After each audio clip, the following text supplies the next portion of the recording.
সবশেষ 2013-14 মৌসুমে Copa del রের ফাইনালে মুখোমুখি হয়েছিল দুই চিরপ্রতিদ্বন্দ্বী বার্সেলোনা ও রিয়াল মাদ্রিদ। সে ম্যাচে কাতালানদের 2-1 গোলে হারিয়ে কোপা দেল রের শিরোপা উঁচিয়ে ধরেছিল লস ব্ল্যাঙ্কোসরা।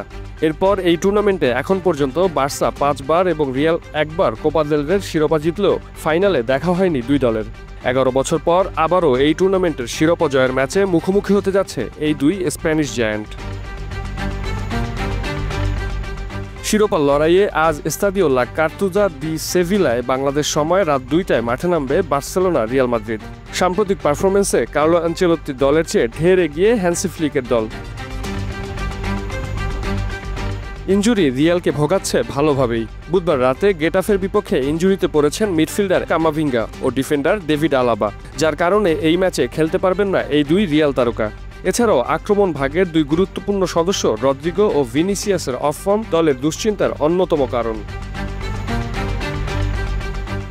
অন্যদিকে হ্যান্সি ফ্লিকের অধীনে রীতিমতো উড়ছে বার্সেলোনা। চ্যাম্পিয়ন্স লিগের সেমিফাইনাল নিশ্চিত করার পাশাপাশি লা লিগা জয়ের দৌড়ে গ্যালাক্টিকোদের চেয়ে এগিয়ে আছে কাতালানরা।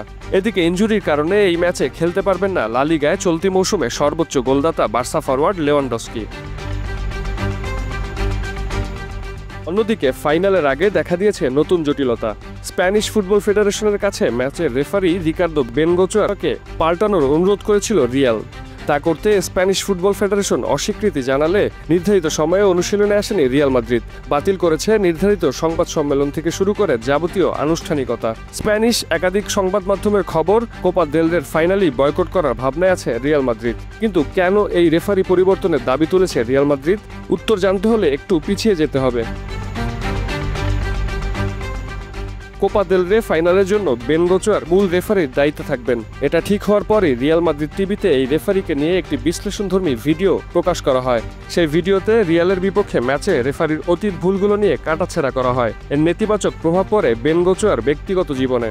গত শুক্রবার সংবাদ সম্মেলনে এ নিয়ে কথা বলতে গিয়ে কেঁদেই ফেলেন এ রেফারি। বেনগোচোয়ার জানান, তার সন্তান স্কুল থেকে কাঁদতে কাঁদতে বাসায় ফেরেন, কারণ বন্ধুবান্ধবরা বাবাকে চোর বলেছে। বেনগোচোয়া বলেন, যখন আপনার সন্তান স্কুলে যায় এবং অন্য বাচ্চারা তাকে বলে যে তার বাবা একজন চোর, এবং এটা শুনে সে যখন কাঁদতে কাঁদতে বাসায় ফেরে, তখন সেটা সত্যিই ভয়ানক। বড় ম্যাচের আগে রিয়ালের ম্যাচ অফিসিয়ালদের ভুল ত্রুটি নিয়ে বিশ্লেষণধর্মী ভিডিও নিয়মিতই বানানো হয় রিয়াল মাদ্রিদ টিভিতে। কিন্তু ফাইনালে রেফারি বেনগোচোয়ার মন্তব্য ভালোভাবে নেয়নি মাদ্রিদের ক্লাবটি।